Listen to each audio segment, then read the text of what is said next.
Deuteronômio 7:9, então, irmãos.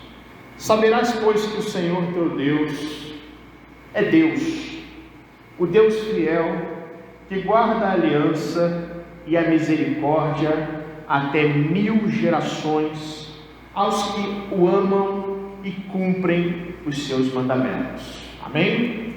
Essa passagem da Bíblia, por mais simples que ela seja, ela é colocada num ponto muito importante do livro de Deuteronômio, porque é aqui onde o Senhor está reafirmando quem Ele é para uma geração de crentes, de israelitas, de adoradores, que são filhos e netos de pessoas que saíram do Egito, que foram libertados pelo êxodo, através da providência divina, através de Moisés, com sonhos e com promessas de Deus, de serem levados à liberdade, a uma terra prometida, a não serem mais sujeitos à escravidão de um faraó.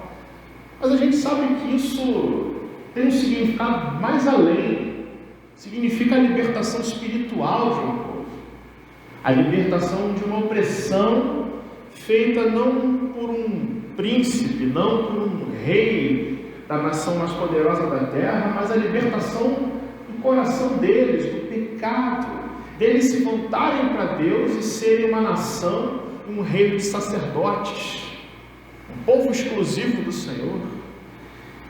E Deuteronômio é essa palavra de repetição da lei, mas não só uma repetição das verdades óbvias ou daquilo que se acha, que se sabe sobre Deus, mas uma repetição necessária feita a uma nova geração de crentes que precisam conhecer a Deus, que precisam fugir dos caminhos errôneos dos seus pais, que precisam crescer espiritualmente, porque estão prestes a entrar na terra prometida, estão prestes a receber a bênção de Deus, estão prestes a serem pessoas que vão levar adiante os destinos dessa nação escolhida pelo Senhor.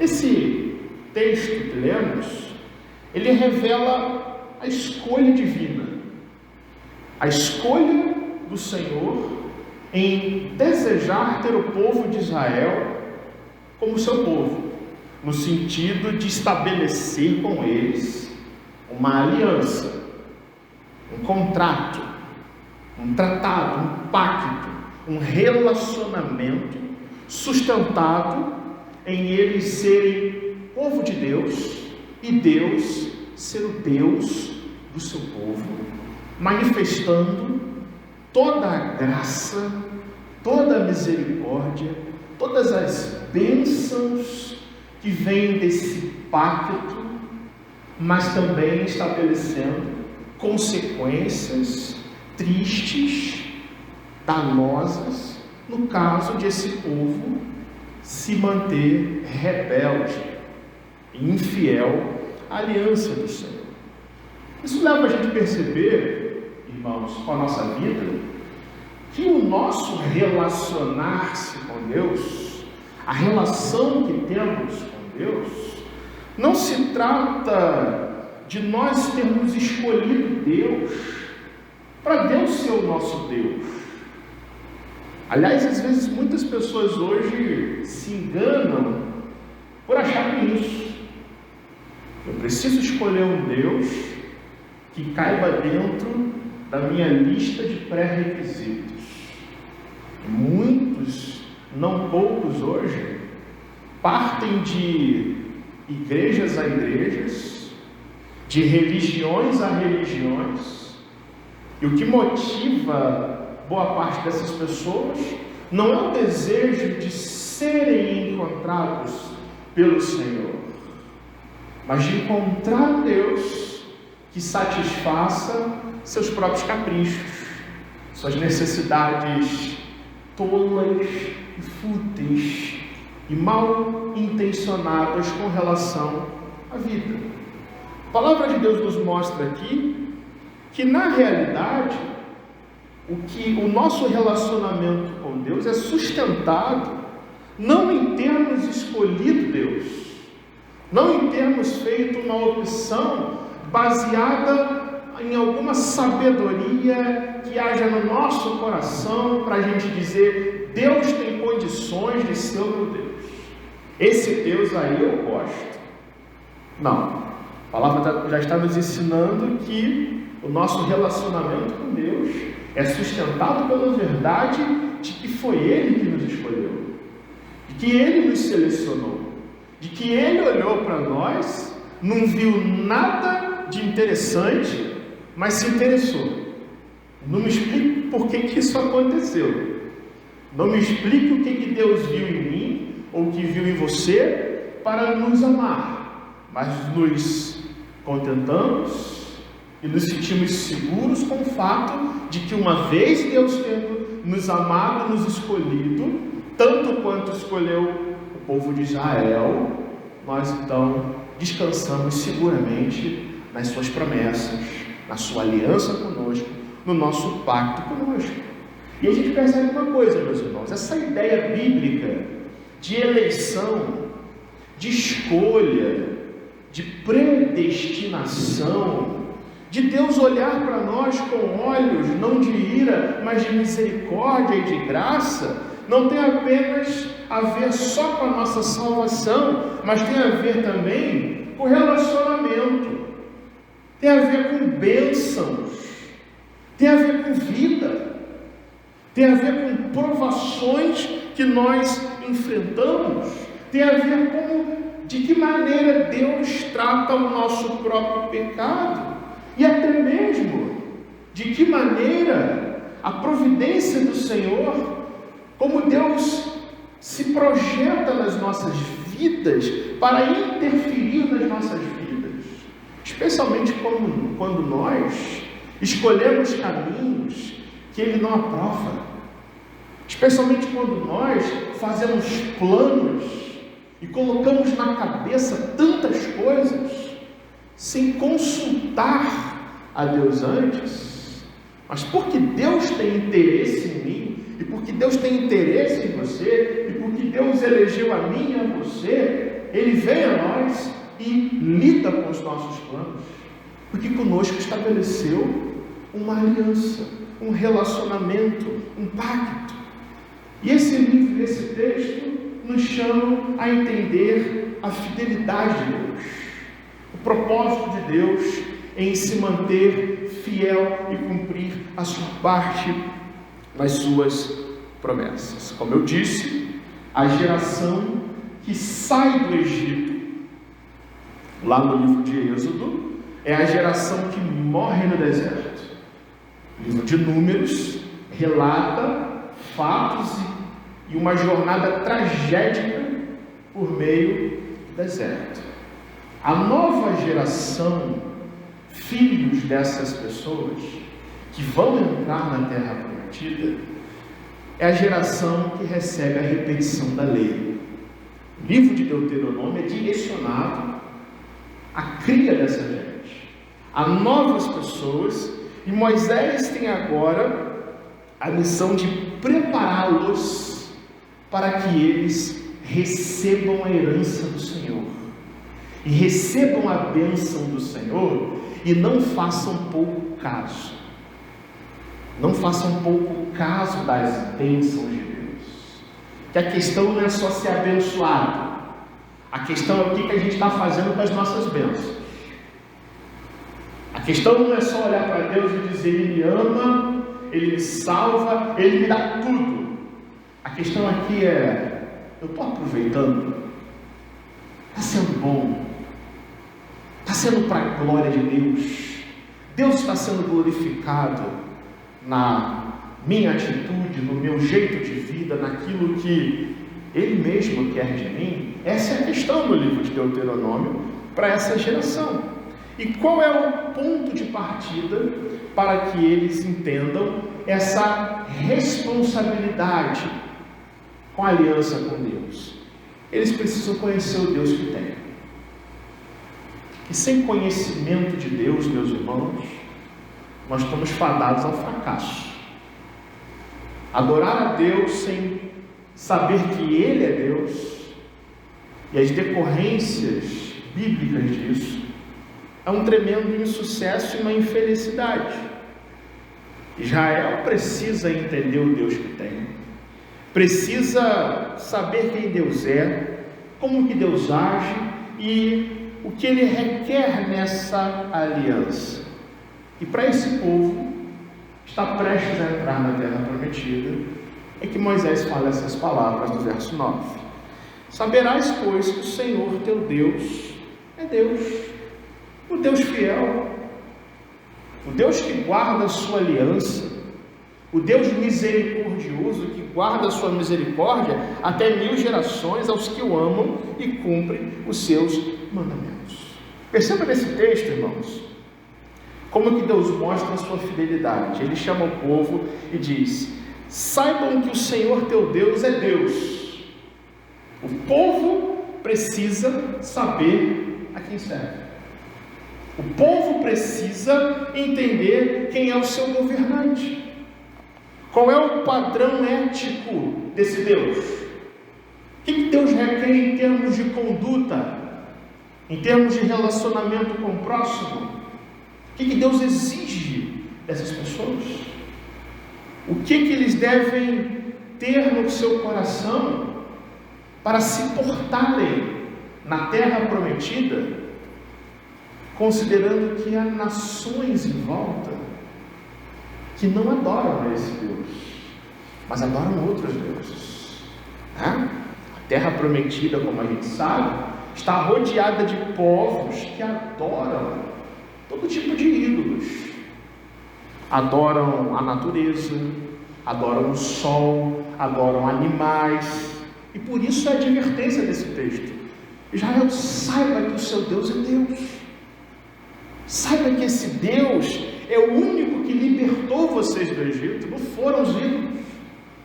Ainda que vocês sejam tentados com a idolatria, lembre-se o que aconteceu no passado, com a geração passada. Quem libertou do Egito, quem abriu o Mar Vermelho, quem derrubou os carros do faraó, quem afogou todo o exército do inimigo, não foram os ídolos, não foi Baal, foi o Deus vivo.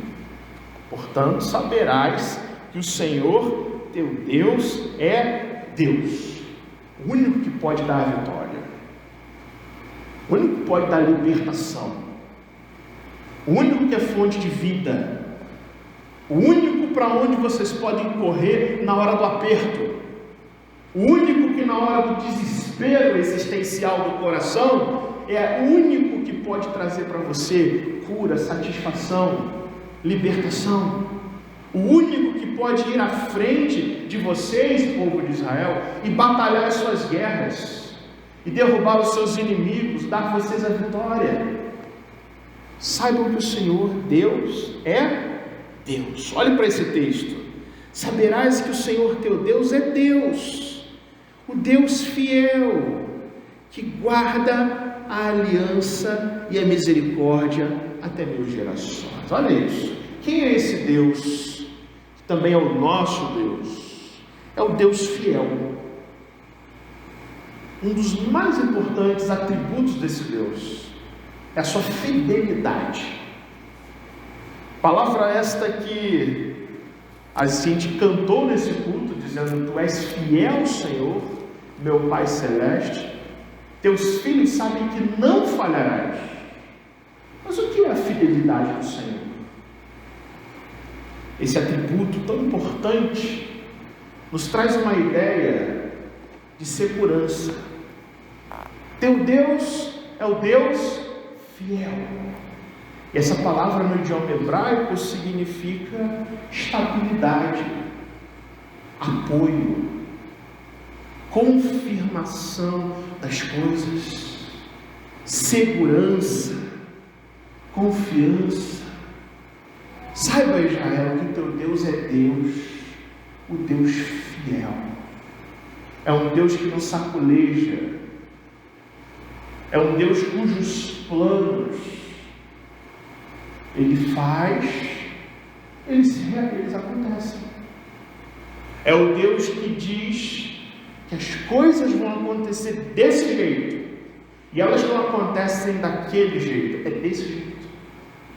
É o Deus cujas promessas se cumprem, porque Deus não é homem para que minta.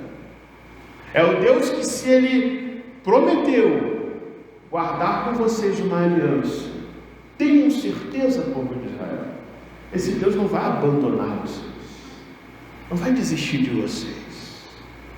Embora a realidade, embora as circunstâncias da vida tentem fazer vocês pensarem o contrário.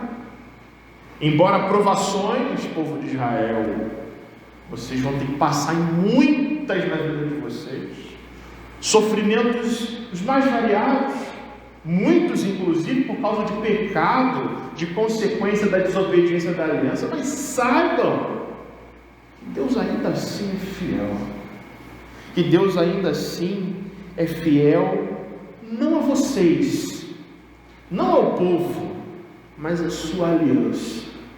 Que Deus é fiel não aos desejos do seu povo, mas à sua própria palavra. Deus não é fiel ao homem, meus irmãos, porque o homem é pecador e falha. Deus é fiel a si mesmo, à sua palavra, às suas promessas, nas quais eu e você sempre temos o amém, o sim e a certeza de que tudo que o Senhor promete com relação a nós já se cumpriu, está se cumprindo e vai se cumprir. A fidelidade de Deus é a própria garantia de que o povo tem para entrar na terra prometida e ter a certeza de que as promessas feitas para esse povo vão culminar um dia na chegada de um Messias, de um Redentor, o Senhor Jesus, que viria mais tarde. Esse Deus fiel guarda a sua misericórdia, a sua aliança, mas veja a parte final desse pequeno versículo, irmãos. É para quem essas promessas? Diz o texto aqui: o Deus fiel, que guarda a aliança e a misericórdia até 1000 gerações, forma poética de dizer que essa misericórdia ela é eterna na realidade, né? Mas é para os que o amam e cumprem os seus mandamentos. E aí, meus irmãos, isso é um chamado bastante óbvio para o povo de Deus. A misericórdia do Senhor, a fidelidade do Senhor é direcionada para abençoar aqueles que temem ao Senhor, aqueles que amam ao Senhor, aqueles que obedecem os seus mandamentos. A palavra está dizendo para esse povo assim: povo de Israel, não fica preguiçoso esse relacionamento com Deus, não. Não viva descansado do ponto de vista de serem pessoas relaxadas com a santidade desse Deus, não. Mas façam a sua parte, porque vida com Deus não é vida vazia. Deus requer amor e obediência. Deus é fiel e guarda a sua aliança para aqueles que o buscam, para aqueles que o honram, para aqueles que o temem. A fidelidade de Deus, irmãos, é uma verdade óbvia, é uma verdade que está nos nossos lábios, é uma verdade que nos conforta, mas que precisa trazer ensinamento para nós nessa manhã, de nós meditarmos nessa perfeita fidelidade de Deus. A palavra de Deus está dizendo aqui que, como todo atributo de Deus, a fidelidade do Senhor é carregada de perfeição. Deus nunca vai deixar de ser fiel. Tudo que você lê nessa palavra, você tem a certeza que se aplica esse ponto. Mas a gente precisa entender o que a fidelidade de Deus gera nos nossos corações. Eu digo para você que a fidelidade do Senhor implica em submissão para nós. É por isso que nesse texto ele diz: saiba que o seu Deus é Deus. Olha que palavra, pense nisso. Saiba que o seu Deus é um Deus. Você sabe que o seu Deus é Deus? Você já tomou conhecimento de que o Deus que você serve, Ele não é uma pessoa qualquer? Ele não é o seu coleguinha da escola, ou do trabalho, ou da vizinhança, mas Ele é Deus na sua vida. Que por ser Deus, tudo que tem a ver com Ele nas nossas vidas, tem que ser o melhor de nós. Tem que ser bem feito, tem que ser honrado, reverenciado e respeitado. E tudo que é o nosso Deus faz a gente ter uma submissão a Ele de vida, de planejamentos, de propósitos, de escolhas que fazemos, de atitudes que nós tomamos na vida, faz com que a gente, ao tomar decisões, a gente pare e pense: onde é que está Deus nisso? Deus está sendo glorificado nisso. Nas pequenas coisas da vida e nas grandes coisas da vida, essa palavra deveria ecoar e latejar no nosso peito. Saiba que o teu Deus é Deus. Quando você acorda para ir trabalhar, saiba que o teu Deus é Deus. Quando você vai ao mercado fazer compras, saiba que o teu Deus é Deus. Quando você planeja com a sua família o que você quiser planejar, o coração do homem faz planos, mas a resposta certa é de Deus, os lábios do Senhor. Ele lida com os nossos planos, Ele lida com a nossa vida, porque Ele tem todo o direito de fazer isso, por ser Deus da nossa vida. Não é alguém, irmãos, de quem nós podemos fazer pouco caso. Ai daquele que faz pouco caso de Deus. Ai daquele que acha que Deus existe apenas para satisfazer e nos dar o que a gente quer. Ai daquele que pensa que Deus é o seu capacho, é o seu servo, é o seu empregado. Deus não é isso, meus irmãos. Quando reconhecemos que Deus é fiel, é porque Ele é fiel a Ele mesmo, às suas promessas, à sua palavra, à sua santidade. A natureza de Deus é assim. Isso implica mais submissão. Submissão de princípios, de prioridades, de pensamentos que nós temos. Isso nos faz entender que nós não devemos viver para nós mesmos. A fidelidade de Deus nos diz isso. Nós não devemos viver só para a nossa vontade, só para os nossos caprichos. Há muitas pessoas hoje que só se priorizam. E eu não sei se você já notou isso, mas o ser humano está cada dia mais egoísta.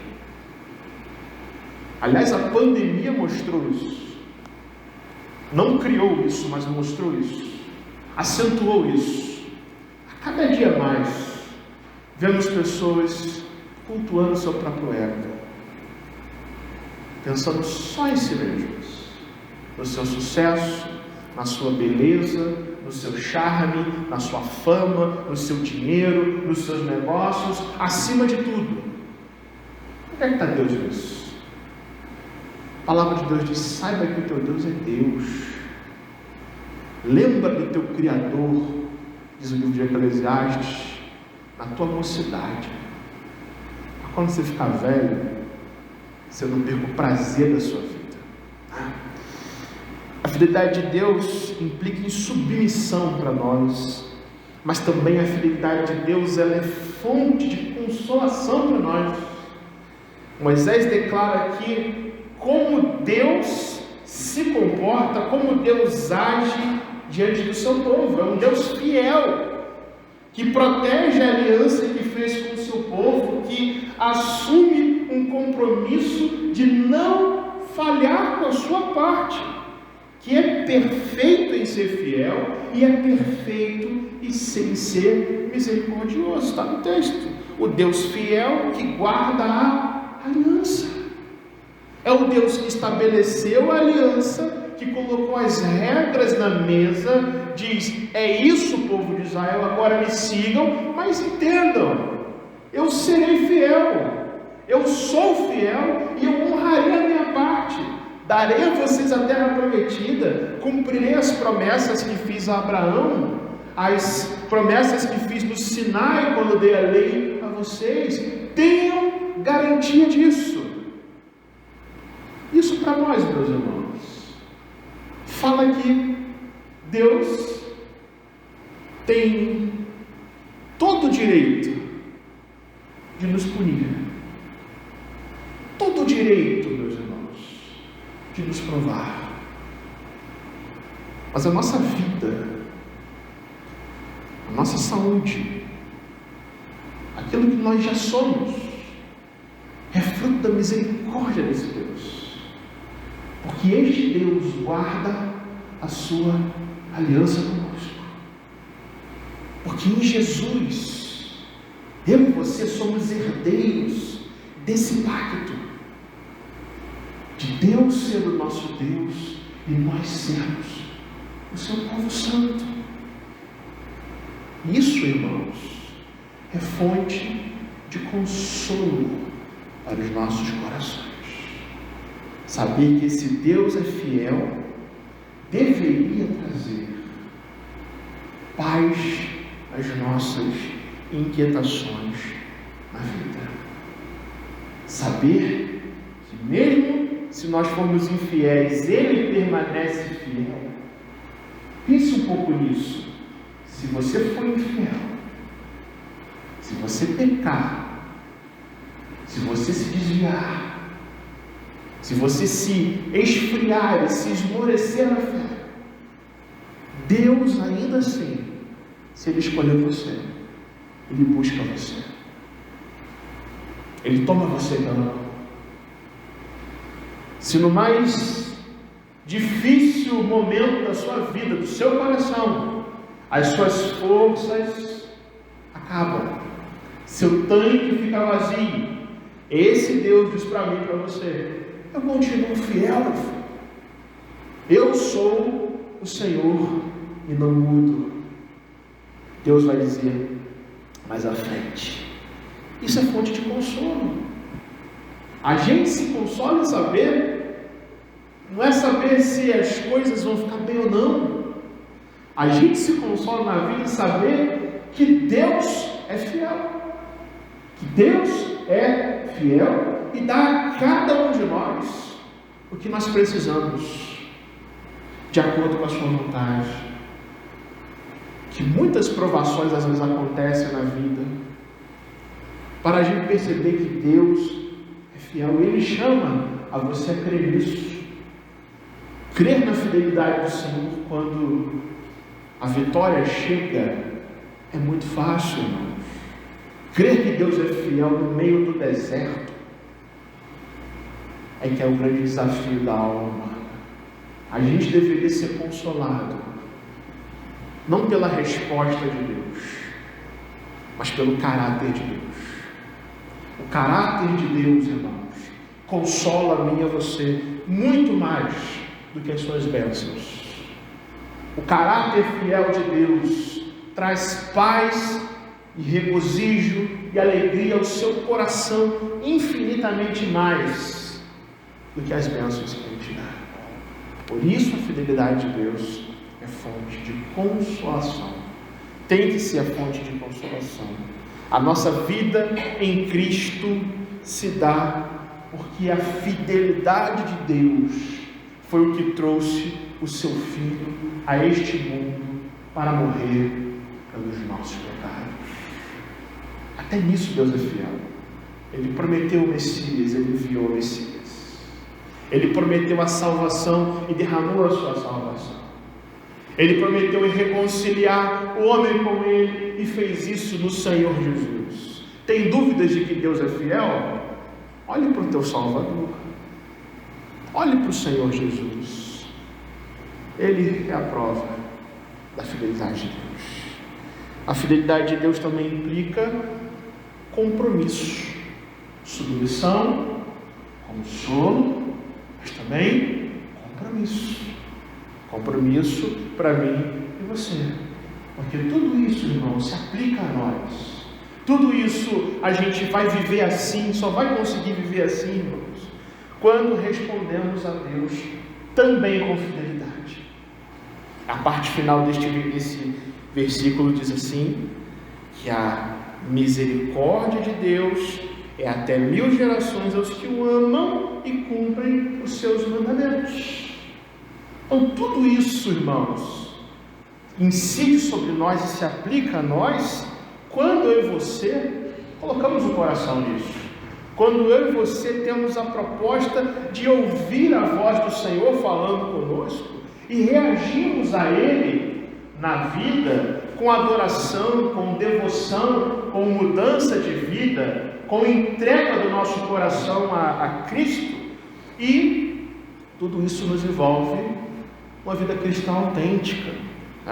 Não ficamos apenas nas ideias com Deus, mas Deus nos chama a amá-lo e a servi-lo.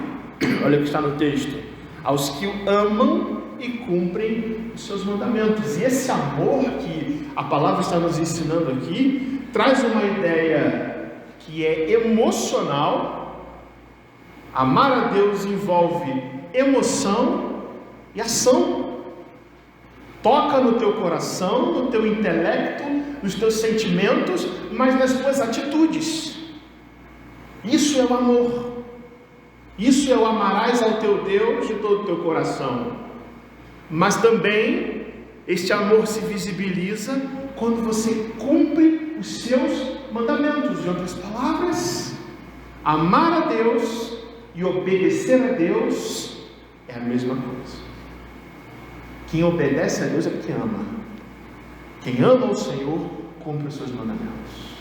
A fidelidade de Deus então nos chama a sairmos da superficialidade, meus irmãos, a olharmos para o nosso coração e dizer: o que eu preciso aqui amadurecer? O que precisa ser mudado? Eu já sei que Deus é fiel, mas eu também quero ser fiel. Eu não posso ser infiel.